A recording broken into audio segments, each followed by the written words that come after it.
2022년 2월에 타계한 이어령 박사님은 디지로그와 생명자본이라는 화두를 제시했고, 마지막으로 떠나면서는 눈물 한 방울이라는 메시지를 주셨습니다.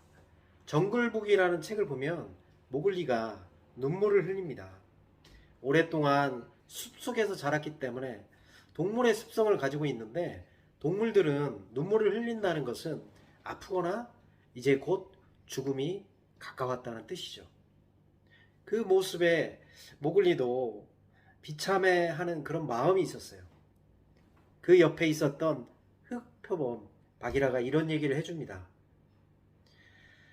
모글리, 네가 눈물을 흘리고 있다는 것은 이제 진정한 인간이 되어가고 있다는 뜻이야.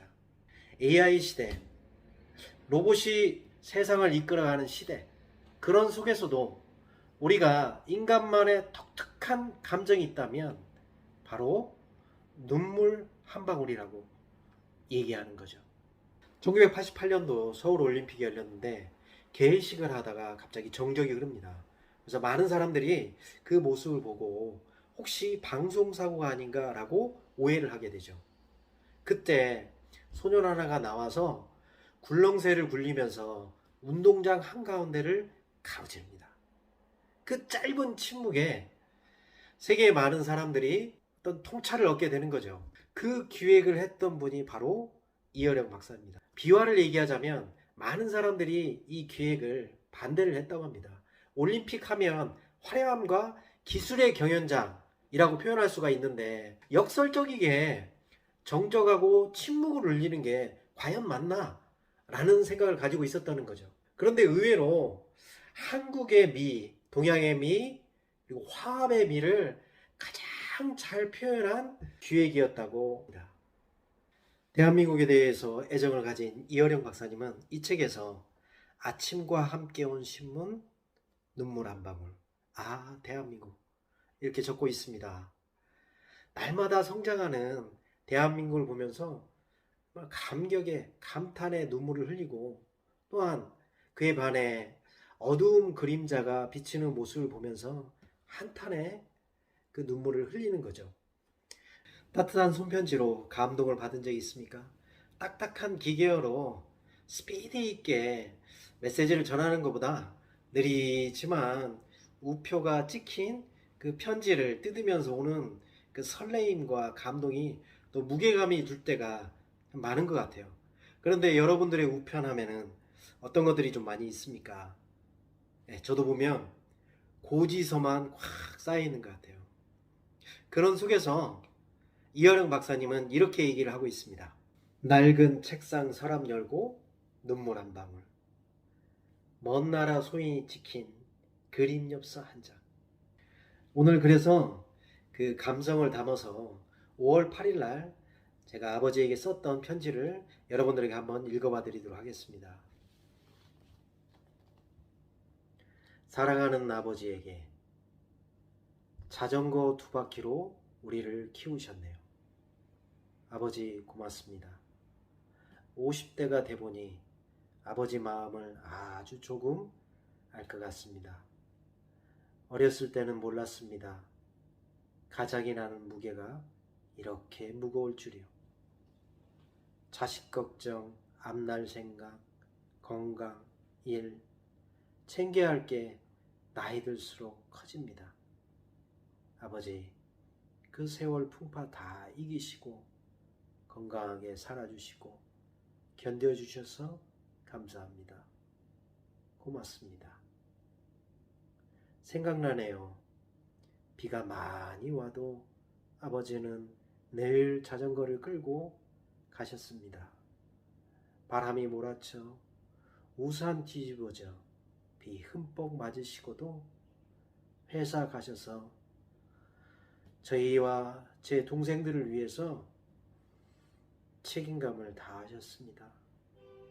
그렇기 때문에 이렇게 제가 건강하게 자라게 되었습니다. 세상 짐은 더 무거운 짐을 지게 합니다. 저도 세상 이기려고 악착같이 살았습니다. 번듯하게 성공해서 아버지 호강해드리고 사회에서 인정받으려고 했습니다. 그럴수록 욕심만 커지고 마음에 평안이 없더라고요. 엊그제 두 딸에게 물어봤습니다. 우리 집 가장이 누구냐? 그랬더니 우리 집 가장은 예수님이라고 하고 하더라고요. 처음에는 서운했습니다. 하지만 한편으로는 편안했습니다. 저 혼자 지련히 힘만 팽기고 속만 터지는데 예수님이 함께한다니 기뻤습니다. 오늘 새벽에 기도하는데 이 말씀이 생각났습니다. 수고하고 무거운 짐진 자들아 다 내게로 오라. 내가 너희를 쉬게 하리라. 마태복음 11장 28절 말씀. 이제 아버지도 평안하셨으면 좋겠어요. 아버지도 지고 있는 이 짐 예수님께 맡기셨으면 합니다. 그래서 같이 평안을 누렸으면 해요. 아버지 사랑합니다. 예수님도 아버지를 사랑합니다. 네, 그때보다는 감정은 살지 않지만 기억이 떠올리면서 내 마음이 잘 전달된 듯한 그런 느낌이 드는 것 같아요. 묵어두었던 자신의 마음을 표현할 수 있는 아주 훌륭한 매개체가 바로 이 편지인 것 같습니다. 한번 편지를 써보시면 받는 사람도 그 감동이 몇 배나 되지 않을까 그런 생각이 듭니다. 눈물 한 방울 중에서 가장 중요한 눈물은 자기를 위해서 흘리는 눈물이 아니라 타인을 위해서 흘려줄 수 있는 그런 눈물이라고 합니다. 그래서 이 책에서 이어령 박사님은 이렇게 얘기를 하는데요. 누구에게나 남을 위해서 흘려줄 마지막 한 방울의 눈물. 얼음 속에서도 피는 기적의 꽃이 있다.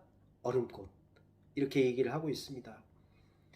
한라산을 올라갔던 적이 있었는데요. 윗세 오름에 가면 그 구상나무에 얼음꽃이 흐드러지게 피해 있어서 그 장관이 말로 표현할 수가 없습니다.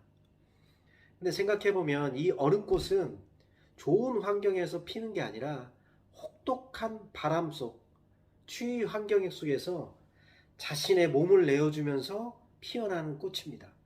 그래서 인간이 흘릴 수 있는 여러 가지 눈물이 있지만 긍휼의 눈물, 자비의 눈물, 남을 돕고자 하는 그런 눈물이 있을 때 그게 바로 진정한 인류의 인간에 대한 눈물이라는 것이죠.